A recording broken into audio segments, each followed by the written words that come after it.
Hi, everybody. It's the Week in the Tackle podcast, the podcast where we look back at the previous week in football and or soccer, whatever you like, and we tackle the things that we found interesting. I'm Tom Rennie of TalkSport Sirius XM fame. Yeah.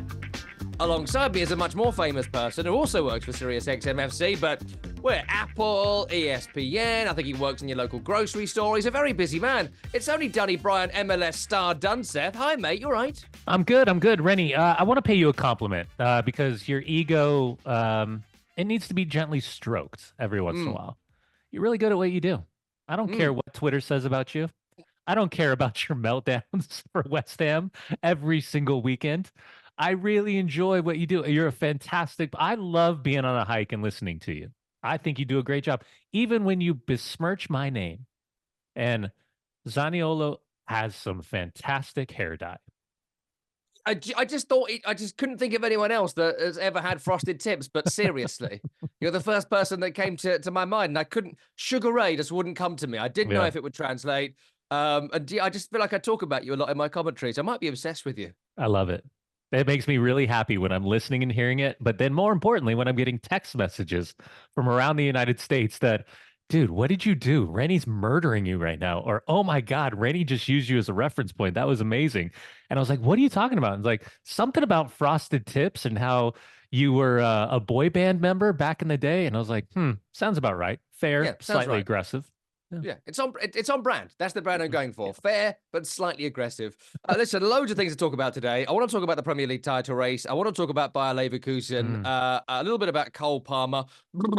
Cold Palmer to his friends. Plus our heroes and villains of the week as well. Did you see I got Danny Higginbottom to do a Cole Palmer on the football show on Tuesday? I did. A lovely but straight-laced man. I'm trying to loosen him up. I'm very much like I'm essentially like Radio Tequila for Danny Higginbottom. That's what I'm going for. I'm going to bring him down in the same way I brought you down. But I did get him to do a Cole Palmer, which I enjoyed. Anyway, we'll get to that. Premier League title race, Danny. I'd love your view on this weekend because it was a really interesting one, actually, and maybe a decisive one as well. I know everyone who listens to this knows the story already, but in case, you might have your wife in the car. City won by 5-1 against Luton on the Saturday. We go to Sunday. Liverpool dominate the game against the Crystal Palace team, who, as usual in April, have nothing to play for. They put on a heroic, brilliant performance and win by 1-0. Eze and Elise start together, and Palace are good. If they could have played more games together, Roy Hodgson would still be in a job. But don't worry, he'll still have 15 more before retirement. Liverpool have shot after shot after shot, but can't hit the target. But maybe we expected Liverpool, with the Klopp kids, to not be able to win it. For Arsenal, best team in the league this season for me, stepping back and looking at all their games and performances. Should have won it last year, but really did choke last season against a good Aston Villa team. Met at the wrong time, probably, either side of the Bayern Munich games, and the Bayern Munich game, the first leg. Reports of Bayern's demise greatly exaggerated. They were very good, as we expected them to be. Us in the pundit class, at least, certainly on this podcast, we thought Bayern would be better than reports suggested. But Villa dominated, Villa won it, and it sort of felt like almost like a mausoleum at Emirates Stadium at the end. To such a degree, there was a narrative of Arsenal fans leaving Emirates Stadium, despite the fact they only lost 4 games all season to that point when they went 2-0 down. Dunny, is it congratulations to Manchester City? The Sovereign Wealth Fund does it again? Yeah, potentially. I still think there's twists and turns. And by the way, I would also gently throw in that there was the top 5, maybe potentially 6, maybe potentially 7 that had some big results, because that Newcastle 4-0 just throppling, if that's a word, of Tottenham Hotspur and Big Inch. A throuple is when I think 3 people come together in a couple. David Hay, the Haymaker, the boxer's in a throuple with 2 different women. Hell of a life for a boxer. Sorry, Tim.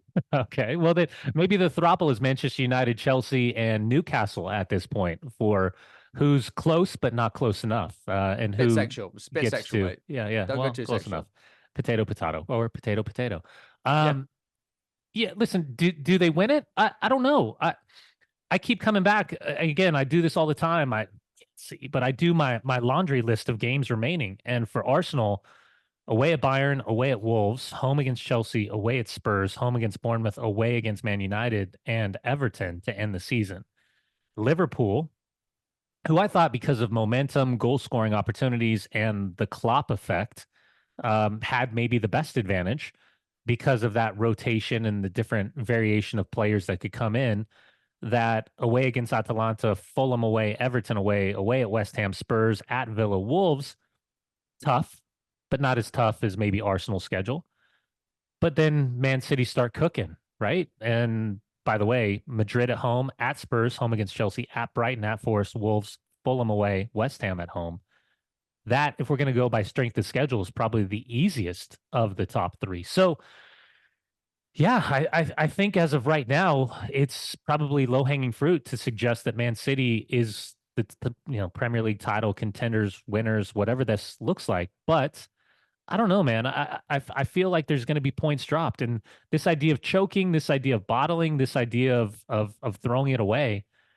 I just feel like there's a couple more twists in the turn, and whatever this looks like with regards to Champions League and or Europa League, that could significantly have a say because one or two extra games in the run up to the final games of the season, or falling away like Liverpool potentially does after being down 3-0 at home against Atalanta and having to go to Bergamo on Thursday.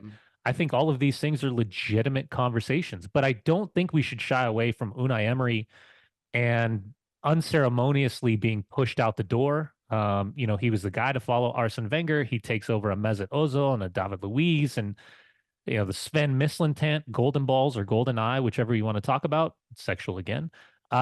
Everything went sideways at Arsenal. So I believe he is undefeated upon his return at Emirates. I think they drew with PSG. I think he drew, who was it, with Villarreal? And then now he's won with Aston Villa. Really, really incredible. So credit to Aston Villa. They're looking to cement their spot in Champions League after an incredible run in Europa League, an incredible run this season. But yeah, I think for Mikel Arteta, Jurgen Klopp, and specifically Pep Guardiola, the tactics, the decision, the starting 11s, the player rotation, the substitution effects, all of those things, I think we're going to be going over with a fine tooth comb, depending upon what the result looks like. Well, let's not do too much more on Aston Villa because I don't want to make up another hero of the week on the spot because you've nicked it earlier in the program. But I will mention in terms of Unai Emery, he averages 2.26 points per game in the Premier League at Emirates Stadium, the highest rate of any manager who's been there 10 or more times, a better win percentage, essentially, than Arsene Wenger and Mikel Arteta at Arsenal's home stadium. But of course, he was a failed manager, according to Arsenal Fan TV. In terms of the Arsenal performance, Dunny, I would like your view on that because the reason the choke narrative comes round again, and last year I think they did, and I think there's a fair justification for anyone who thinks last season they choked in those games against Southampton and West Ham. They had another chance and kind of failed to win a league where they were so clear with so few games to go. So I think that will count. Yeah. We can be sensitive or not to that, but in the end, that was. I don't think this will be. Because it has been so close between the three. But coming into this game off the back of Bayern, which was a disappointing performance, real tough game to bounce into, I wanted to ask you about the way they set up, because you and I, of course, were at the All-Star game, the very first time that Declan Rice played for Arsenal. And, of course, you were standing about 3 feet behind him, taking photographs of Declan Rice and texting me about Not it. true. So you're a true friend. Thanks, pal. But we were having discussions then. What was that, July, out in DC about Kai Havertz, Declan Rice, and Martin Odegaard being an effective midfield three. And in the last 9 or 10 games, Kai Havertz has been the striker. And he didn't come to Arsenal to be the striker, but he's really been effective with differing players alongside him, Jorginho coming into midfield, and the Arsenal balance just looked right. In this game, he went with that midfield three that didn't feel like it worked in July. And to my mind, having seen them a lot this season, has never really looked right for any of the players involved. It put the shackles back on Declan Rice, playing in a more withdrawn role. It doesn't suit Kai Havertz being in the melee, and it felt like a melee in this game. And it left Martin Odegaard, for my money, doing too much to bring Arsenal up the field when he and Rice have done that well together with Jorginho sitting in recent weeks. And I was thinking a bit about the Southampton game last year. And I know Aaron Ramsdale had that howler of a game that cost him it. But also in the match, it was pointed out to me by an Arsenal fan, funnily enough, on the train coming into London on Monday, who oversaw me watching Match of the Day on my phone. And he tapped me on the shoulder and he was like, Arsenal fan. And I was like, yeah. because I, just wanted to have a chat. And so we chatted about the Arsenal performance. And he said he'd done it last year, though. He was fiddling with the team. And what he did in that Southampton game was he played Fabio Vieira ahead of Granit Xhaka in the game. That's right. Yeah. When Granit Xhaka had been having a great season, but he thought, you know what, I need someone a bit more attacking, creative. I'm going to tweak it in what, in the end, turned it out to be a devastating match. And I just wondered, Dunny, we're talking about learning from the past. We're talking about, Unai Emery overthought the Tottenham game a few weeks ago and made so many tweaks, he butchered his own team and they got thrashed by Tottenham. How much do you think Arteta, A, hasn't learned from his mistakes of last season, and B, is at fault for the loss of performance against Aston Villa? Endless debate. And you're spot on, because it's the first thing that I noticed when the starting 11 came out. I was like, oh, Gabby Jesus is in. Oh, wait, Trossard's in. Okay, okay, so he's going to play. He's reverted. This is going back to December, because this run coincides with Gabby Jesus's unavailability. It also coincides with him playing higher and Jorginho coming in the team and Declan being as more of a number 8. Odegaard finding a little bit more space, a little bit higher because he's freed up of a little bit more responsibility and almost playing as a false 9 underneath another false 9 in a lot of ways. I like Trossard. I've got nothing against Martinelli. I think Trossard coming off the bench has been fantastic. I think he's an unbelievable player. But it's the first thing I noticed, because for me, when I look at Arsenal, and I know my man Pariah, Dave in Michigan, and I bust chops back and forth. Zinchenko, he can have a level 10 or he could have a level 2.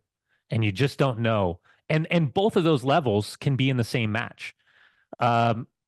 Gabriel and Saliba are arguably the center back tandem of the season.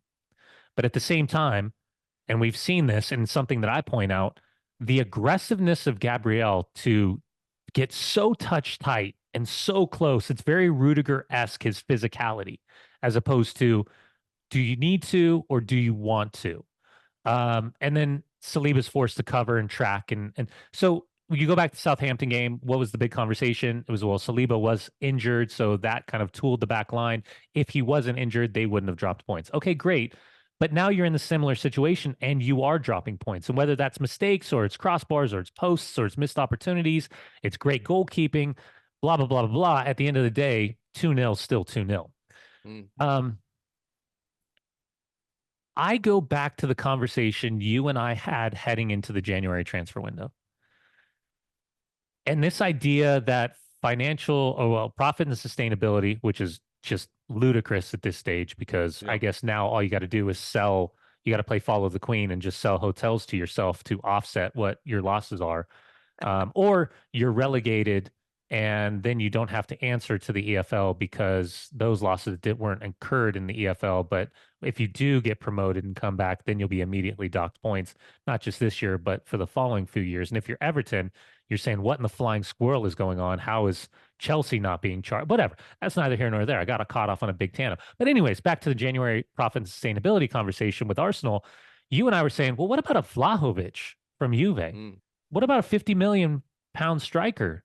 What could you go get an Osimhen? Could you go get Ivan Toney from Brentford? Which now I would have said maybe a week ago, do you need Ivan Toney with the way that you're now playing Kai Havertz? I think ultimately, to your question about Mikel Arteta, this is why I tried to unravel it backwards. He is going to tweak. Every manager is going to tweak. And they're going to think about where, as they dissect the opponent, the strengths and the weaknesses, they'll look at the previous 3 games. They'll chop it all up with their coaching staff. They'll think about where the mismanagement is from the opponent. Where can they get something better from their group? And ultimately, there'll be the endless debate. Should we start Gabby? Should we bring him off the bench? Should we put him on that left-hand side? Well, what about Trossard's form?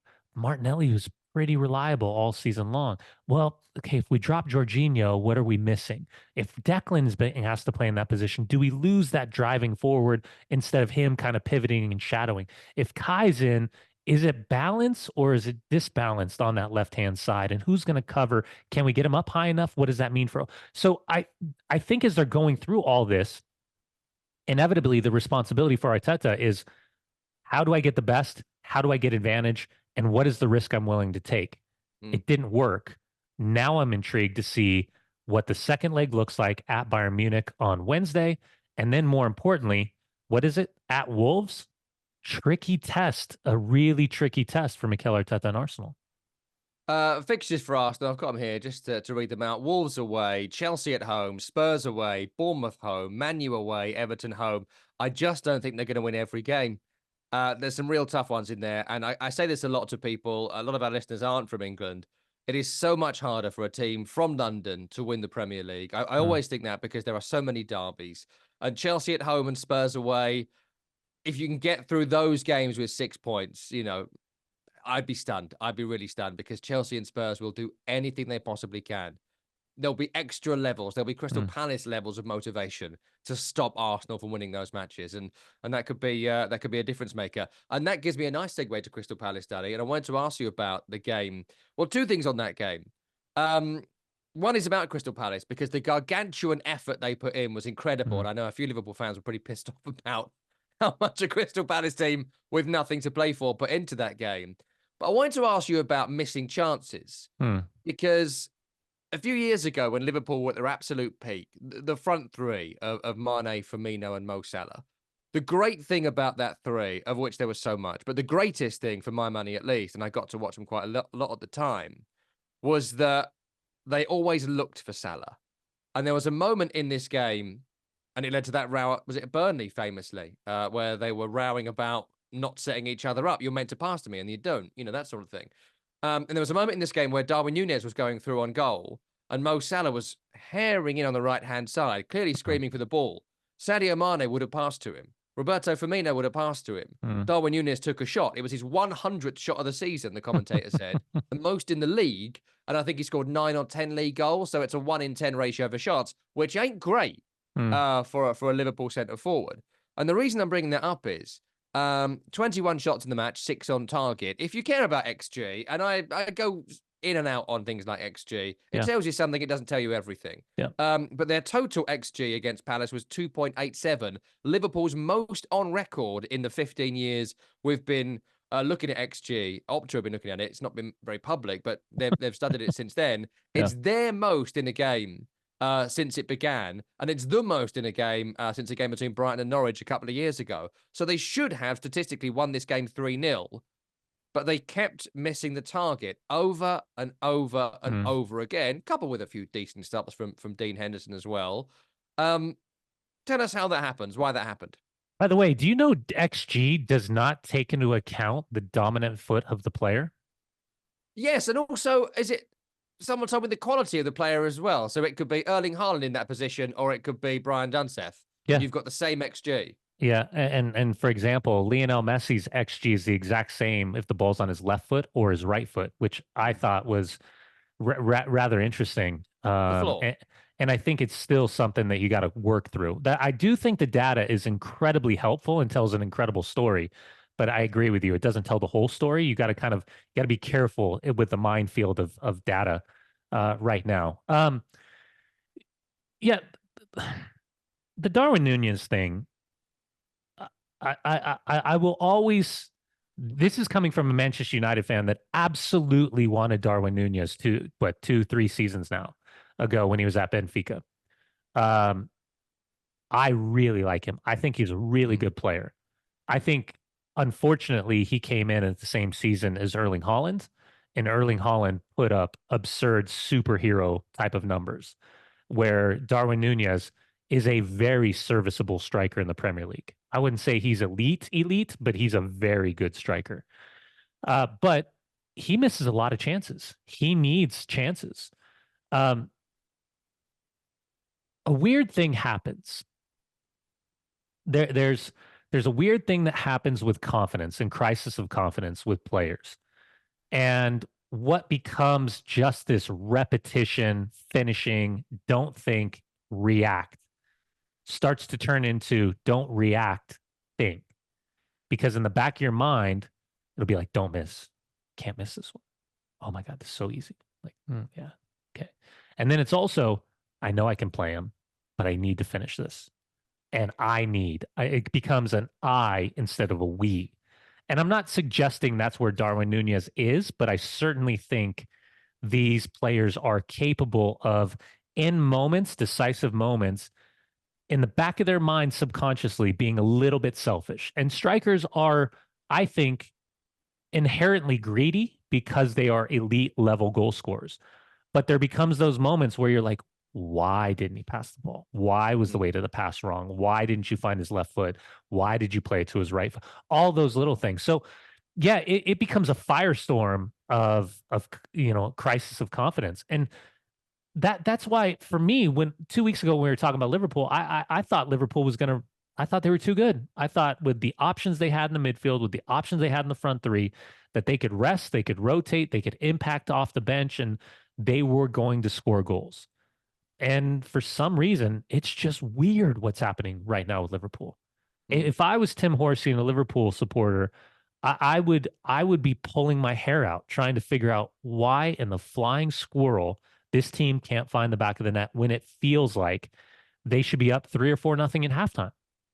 And then, Yeah. by the way, was I the only one that felt like Virgil van Dijk was extremely deep in this game?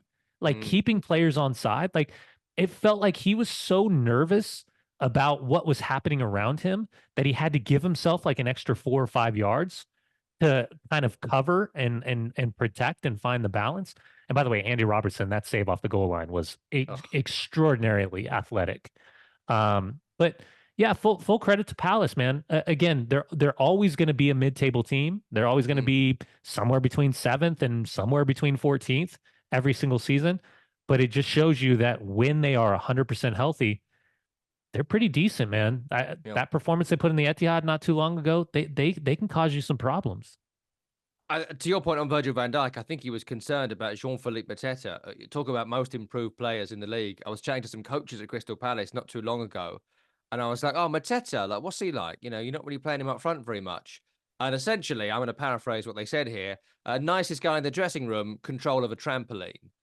And in the last year, that has really, really, really improved. You know, you talk about players who come to the Premier League and take their chance and grow into it and develop their game.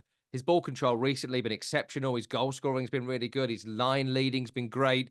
Yeah. I think at this particular moment in time, he's probably the best number 9 in the league, and I don't back away from that. Last 5-8 games, he's been fantastic.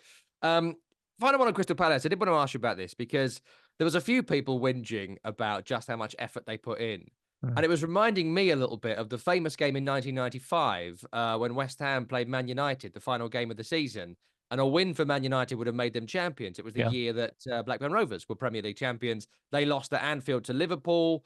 All sorts going on. Jamie Redknapp scored, and Kenny Dalglish's Blackburn manager at Anfield. You know, brilliant scenes in the end. But a goal for Man United and their champions. And it became this almost duel between West Ham goalkeeper Ludo McCloskey and Andy Cole up front for Man United. The game finished 1-1 in the end. Michael Hughes for West Ham, Brian McClare for Man United. And it was chance after chance after chance after chance. West Ham had nothing to play for. They were safe. It was done, but they put in this effort that I forget the word he used now, Alex Ferguson, but post-game he was like, the effort West Ham put in today was disgusting or something like that. It may have been that word. It was something similar because he was like, I just couldn't believe how much effort they put into stopping us winning the league, where in the end, it didn't mean anything to them. And just a question, Dunny, on why you think that happens. Why you think teams like Crystal Palace and West Ham, 30 years ago or whatever, find it within themselves to put in these incredible performances when there is nothing on the line? Because I would expect from the outside it to be the other way. Yeah, I think it's ridiculous. I think you're not you, but I think you question the professionalism of an athlete and the desire to win.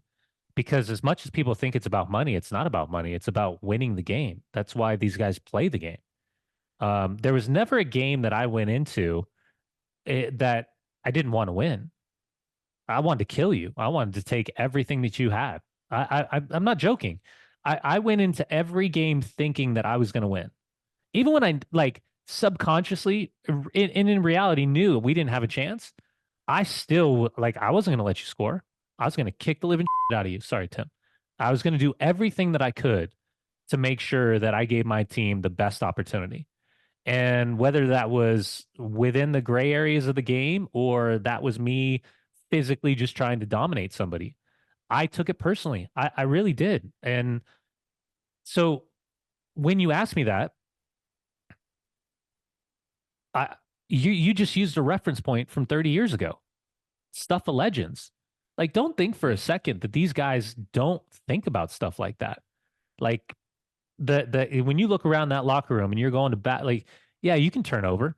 Yeah, you're thinking about vacation. You okay, you've already booked what your plans are for the summer, your wife and your partner and your family. You know exactly what you're going to do.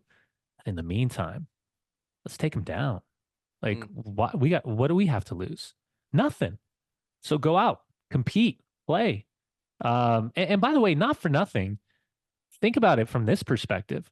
If you're a player for Crystal Palace, right, and you're playing Liverpool at Anfield, you don't think for a second you're in the shop window?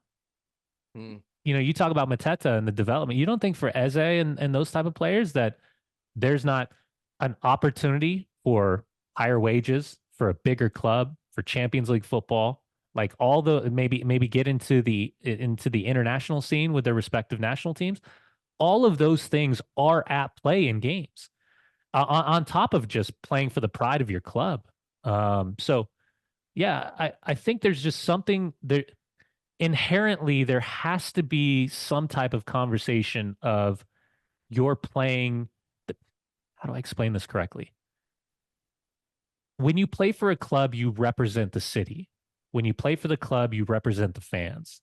When you play for a team and you're playing at the highest level, you inevitably take it for granted, but at the same time, there's that moment that you're not going to it's not going to last forever.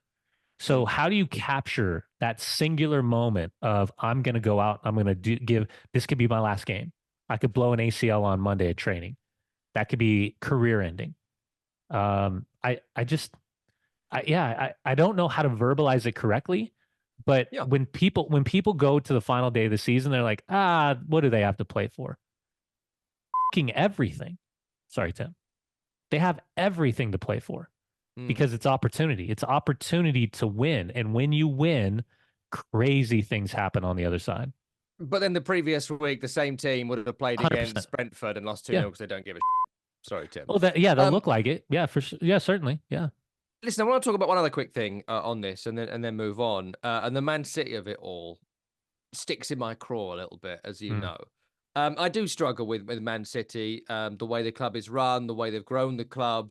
And I hate even stepping away from it being Man City, the fact that they're on the verge of a 6th Premier League title and they win so often and so regularly that they kind of blur into one in a lot of ways, as compared to like Leicester's title win or Leverkusen's title win in the Bundesliga, or, even West Ham winning in Prague, whatever. These things that don't often happen. When they happen, they become memorable. City's title wins all become kind of blurred into one.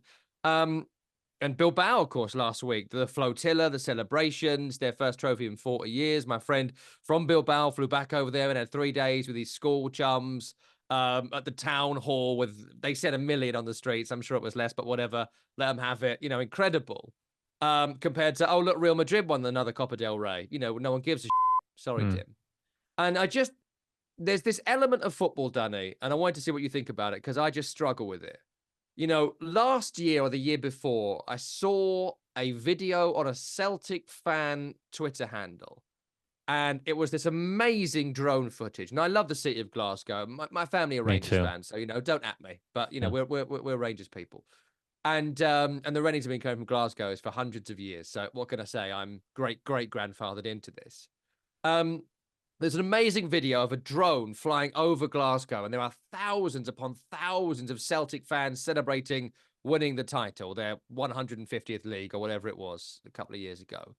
And the line on the top was, and people say that we don't enjoy it anymore. People say we don't celebrate the title because we always win it. Well, look at this. Of course we do.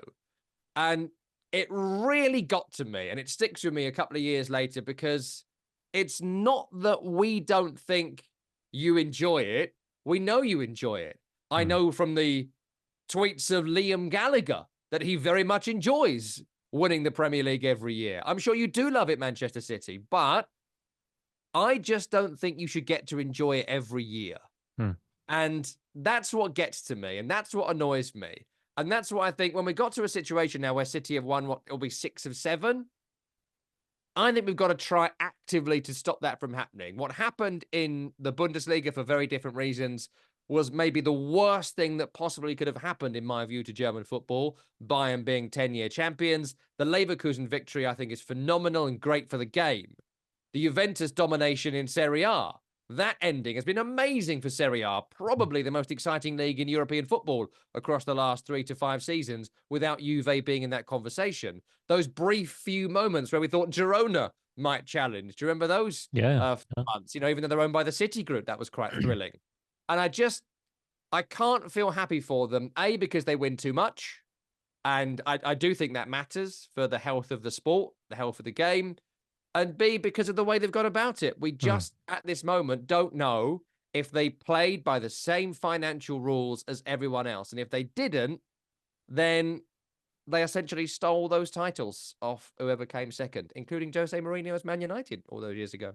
Yeah. However they got there is going to be endless debate until whatever the hell is happening and they can get their ducks in a row. And the allegations to the charges to the final say, and then ultimately what the appeal is going to look like. This is going to be drug out for a long, long time. What I would say is, and this is taking my Manchester United fan hat off, the way that, and again, the finances that have bled into these opportunities, they've been extraordinarily lethal with the way that they've built their roster. And I know the money in which they have been able to do so is the major talking point, but they are a very well run team. They know what they want. They are so proactive in the market. They are very rarely reactive in the market. Yes, they can afford to miss, which they certainly have done so. Calvin Phillips is a perfect example where they can basically waste away a 50 million pound player and give him to you. Yeah. Well, they put lead in his boots. Christ. That's a conversation for another day or for a previous week in the tackle. For never, ever again. We've done it once and never again, thankfully. But listen, I in a weird way, I really respect the way that they've built this team over the last 6 years. That being said, if these charges and or allegations are proven to be true, then I'm really intrigued to see the manner in which they are held accountable. But in the meantime, I would say the best thing to happen this year is that it is a 3-horse race, that they will be pushed to the limits. And when it's all said and done, they probably will be at the top lifting the trophy and potentially lifting another Champions League trophy. But in the meantime, yeah, I think it's something that's always going to be in the background and a reference point to what's going on in real time when we kind of pull back the curtain and look in the past. Yeah. We'll see what happens. When it happens, we'll do a bit more on that. And when we find out if it happens and when it happens, we'll do some more. I just struggle that even, as chatting to that, going back to the guy I spoke to on the train, and I just said to him, you can't beat a country, and that in the end, that will be the overriding narrative. They've stolen the game for us, in my view, and strong regulation is the only way forward. You can't let a team just buy Mateus Nunes, for example, off Wolverhampton Wanderers for £50 million, a record transfer for like 17 of the 20 teams in the league, just to try him out. They bought him just to try him out for what would be a record fee for others. And it's unacceptable, frankly. Got to be stopped. Listen, before we get to heroes and villains, one final thing I wanted to talk to you about, and that was, is it getting a bit cold in here? Maybe I should do my zip up a little bit. Let's talk a bit about a cold Parma. I will say I really hated that hated it until I watched it and I was like, I kind of love it. Yeah. I'm they dropped like 25 goals this year in all competitions. I'm just kind of grew on you. Seeing fans do it in the stands at Stamford Bridge on Monday, I actually liked it. It's rare. It's a rare thing to see someone it's creative make an action be their thing. And there were kids doing it, but there were adults doing it. I saw like an 8-year-old boy do it, and I saw what must have been a 70-year-old woman do it, right? I'm sold. I've turned around. I've changed my mind. I like it. But I wanted to ask you about him as a player and what your thoughts are on his year because, you know, I saw him very close, like a foot away at Selhurst Park recently. I went to Palace against Chelsea, and there's a bit at Selhurst Park where the home team go into the tunnel and the away team go into that porter cabin next to the south stand. It's really Mhm. weird. But they walk directly past you, and I was just sitting there or standing there chatting to a couple of colleagues, and the Chelsea players like come past you.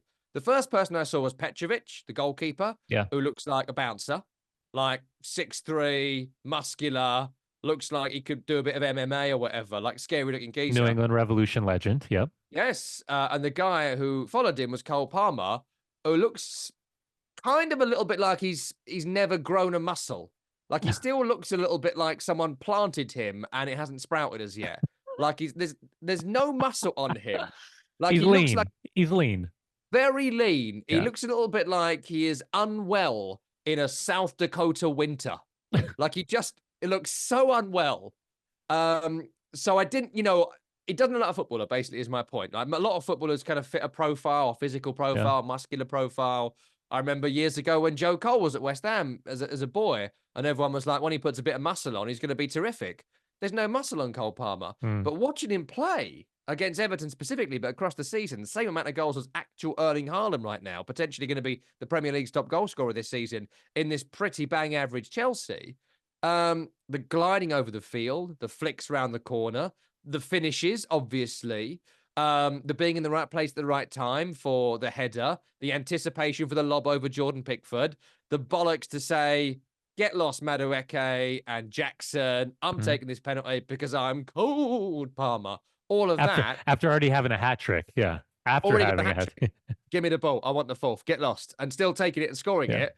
All of that, when you consider, Dunny, that, Mateus Nunes, I mentioned earlier on, City are being linked with Florian Wirtz at Bayer Leverkusen and Lucas Mm. Paqueta again at West Ham to play that sort of role. And you're a bit like, you had him. Mhm. Is this not him? Is this not Yeah. the guy you wanted? Yeah. So talk to us a little bit about what your thoughts are on Cole Palmer now and why the hell he's not playing for Man City. Yeah, I don't know if he got impatient, but I'm actually watching the Man City documentary on Netflix right now, and A true underdog story. well you almost forget how many games he did play. You know, he did play a lot of games, but it was more like the Oscar Bob situation where he's coming in for a game here and a game there, and it's not like the Phil Foden story. But I mean, listen, the Phil Foden credit to Foden because Foden hung around. Mm, Foden could have left. Foden could have forced himself out. I mean, in the beginning of Pep's reign, remember he was talking about Phil Foden, but at the time, how was he ever gonna? You had David Silva, you had Ilkay Gundogan, you had Bernardo Silva, you had Kevin De Bruyne, who with Leroy Sané, Riyad Mahrez. I mean, you had all these players, and you're like, well, oh, Raheem Sterling. Like, well, if he's that good, play him. Um, so yeah, listen, you can talking about ruthlessness and efficiency in the market. We can talk about being an England player. We can talk about being a homegrown product. We can talk about all that money going back into the coffers and being used against profit and sustainability for Man City. I think this is the transfer of the summer. He's by far the most consistent and best player for Chelsea. For everybody else that's had kind of glimpses or looks and like, oh man, good game today. Every single game, he's at an 8 or a 9. He is at an 8 or a 9 every single game. He is a constant threat.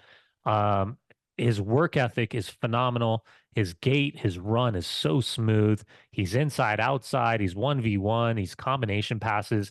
Even that first goal, inside, outside, first time finish, the way he opens up his hips and kind of just guides it with the left foot past Pickford, catching Pickford off his line, reading the build up on the pass, just all of those things.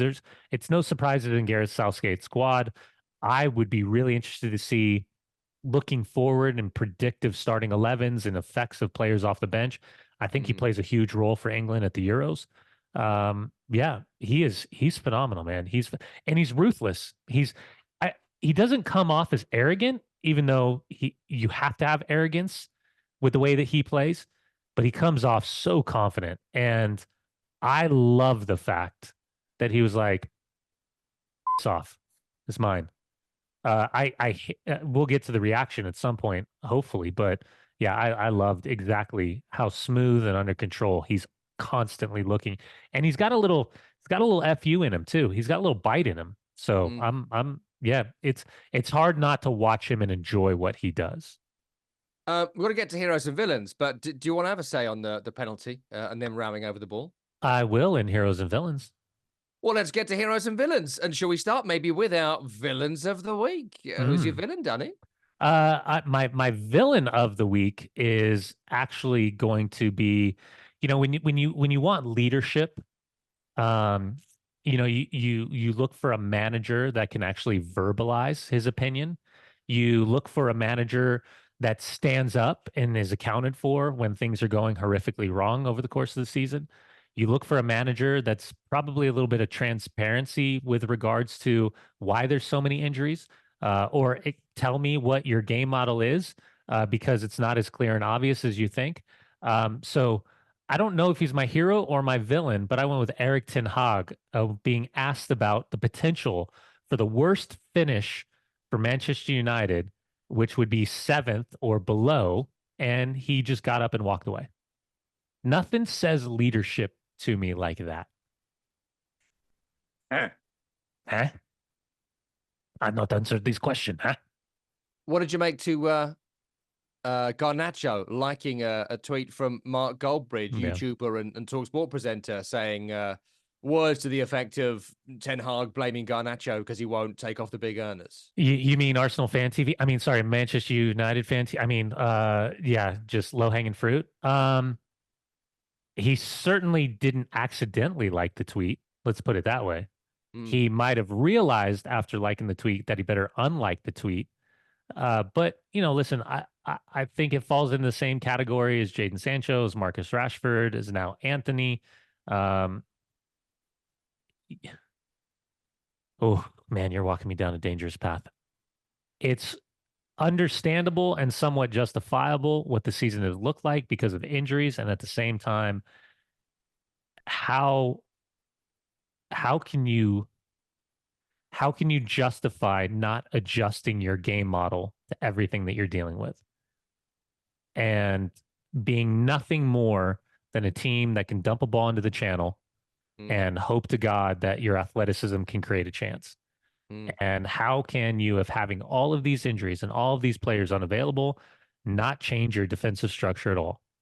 Because I've never seen a team that is easier to play through than what we've seen this season. Still got a point in a game you should have lost 8-0 though. So, Crazy. The badge still counts for something. Yeah, I mean, is there a positive that you only gave up 12 shots in the first half as opposed to? I mean, Bruno Fernandes, I got to move us on, but I did think he was fantastic. That was a He was a good game. performance, Yeah, not for the first time. We criticize him for being a bit of a That's you. Sorry, Tim. You do. Well, the world does, because he is on the field a massive and not in a good way. Bad energy, some would say. Sorry, Tim. But he was fantastic. You owe him another sorry, because you said twice. Sorry, Tim. Sorry, Tim. I got two villains for you this week. I'm going to merge them seamlessly. Yeah. Number one, because they're the same thing. It's players not doing their basic jobs, and it really pisses me off. It's players just not doing the basics right. And if you are, I don't know, Lionel Messi, Bernardo Silva, whatever, do something different because you've got amazing technical skill. If you don't have that, just do your job. Do your job, get paid. Number one was my villain of last week, but I didn't want to do him again this week in full. Muric in goal for Burnley. Burnley desperate for a win. Brilliant goal scored by Josh Brownhill. They're beating Brighton, deservedly so. They played really well. Sanderberg plays it back to the goalkeeper, and he can't do a simple piece of ball control on his goal line. And I saw people say, oh, you're never meant to pass the ball directly back to the goalkeeper on his goal line. F off. Sorry, Tim. If you give him a little P-roller on his goal line, you should be able to control it, look up, and clear the ball. And instead, it goes underneath his studs and goes into the back of the net. But Burnley ain't going to stay up this season. But that was 2 weeks in a row. Last week, he kicks it against Calvert-Lewin and it goes in his own net. He is a one-man kamikaze mission to get Burnley relegated. Like, he's absolutely freaking useless.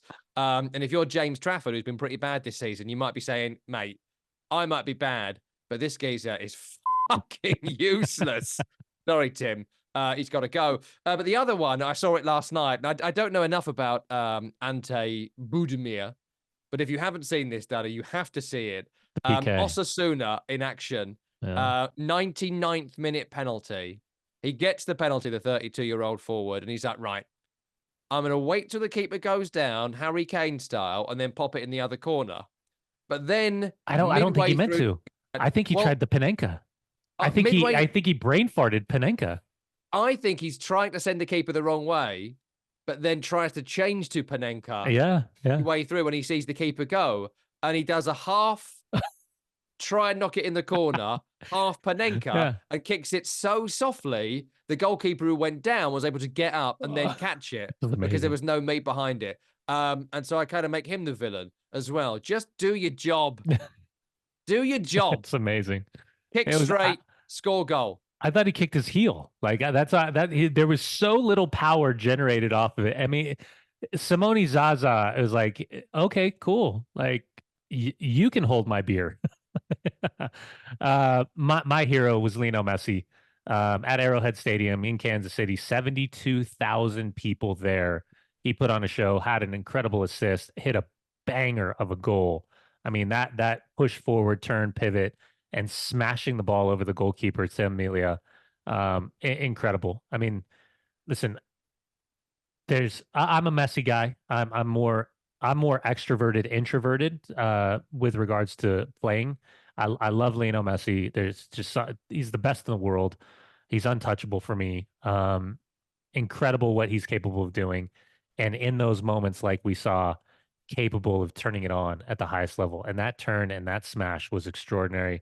On top of the assist that he had earlier, it was a big response game for Tata Martino's Inter Miami after getting absolutely taken apart down in Monterrey during the midweek in CONCACAF Champions Cup. So, yeah, it's a big summer of football here in the United States, and Kansas City once again showing that they show up at Arrowhead Stadium where the Kansas City Chiefs play. 72,000 people there. And even Patrick Mahomes, little handshake, the quarterback of Kansas City, even wearing like those gigantic blue blocker Ray-Bans that he had on, shaking hands to see Lionel Messi. Fantastic goal, man. My hero, we kind of spoke about it a little bit earlier on. Ollie Watkins is my hero. 19 Premier League goals this season. Best ever campaign by an Aston Villa striker in the Premier League era. Probably having Aston Villa's second best ever Premier League season following the first ever year in 92 when they probably should have won the league with Dalian Atkinson and Dean Saunders and that brilliant team. Shame they never won it. Wonder what history would be like. We should do like the Americans or something, like they did win it. I'd love to see that show. The High Castle or whatever it was, the other one. But he's been fantastic. And the goal to win it was brilliant. But when you recall, Steven Gerrard was trying to make a choice between Ollie Watkins and Danny Ings only about 2 years ago. Yeah. And the decision was made by Unai Emery in about 6 minutes. And he's developed under Unai Emery into the striker that he is right now, that does everything, runs in behind, holds it up, wins headers. Elite level forward, the way he's played this season. But there was a great bit in his post-match interview where he scored this 90-odd minute winner, the second goal, brilliant chip over the goalkeeper. And he said, I don't think I'd have scored that 2 years ago. I don't think I'd have scored it. I've worked on my composure. And now I feel like in those chances, I know how to score. And I just thought it was a really fantastic thing to say from someone who's always been a very, very good player. Yeah. Bought him for 20 mil. But making that leap forward is the player themselves, the coach, the team. It's all got to come together at the right team at the right time. And it is for Ollie Watkins right now. And so I was really pleased for him to score that goal. I think he's great. Mm-hmm. Right. There you go. That's it for the program. We don't pick a winner of the heroes and villains because we didn't think it through. Plus, there's no further time. That's Brian Dunseth over there. I'm Tom Rennie. This has been the Week in the Tackle podcast. If you've watched the program on YouTube or Spotify, you can listen as a podcast on all podcast platforms. If you listen as a podcast and think, I wonder what those guys look like. Jason Statham and Sugar Ray on a budget, if you're interested. But you can find out if I'm lying or not by watching on both YouTube and Spotify. Tim Horsey produced the program. We will see and speak to you next week.